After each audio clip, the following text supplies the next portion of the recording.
One of the biggest things in starting a business, growing a business, or figuring out what the next steps are to fix a business is taking those risks.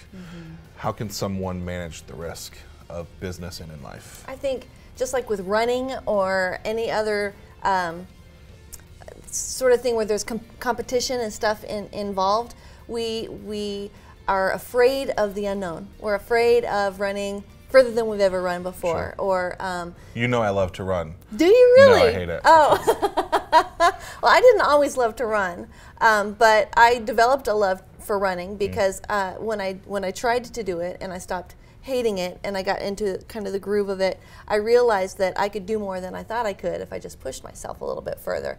But in business, one of the things that, it's another one of those old school things that everybody has always believed, not just in business but in life. People say if you work hard, then you'll be successful, and if you're successful, then you'll be happy. Right. But the problem with that is every time that you're successful and you hit a benchmark here, the benchmark moves forward.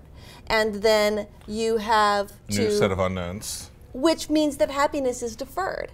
And so happiness becomes more and more elusive the more successful people are. That's why we have Olympians that go home and contemplate suicide. There's no further for them to stretch. Alexander, after he conquered the world, lay down and cried because there was no further for him to go. And so something about that is askew. Many researchers in positive psychology are now saying that it's actually on the reverse.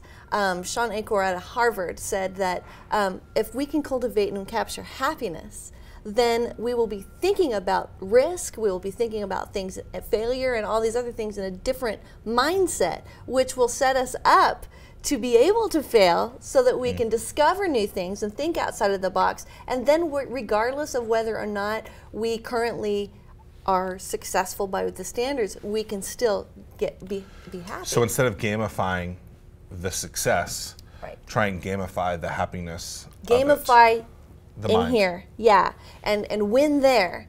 And one of the ways that you can do that, I mean, it's easy to say, okay, go, Yeah. happy mind. But the significance of play, I think it's so underestimated. A lot of times people think that if they're playing, then they can't be working.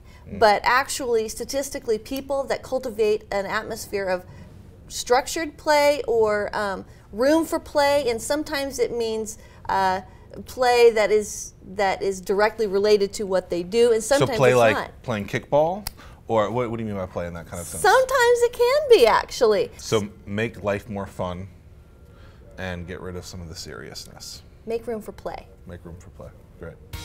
Watch Connect, Sunday mornings at 9 on 13 News Now.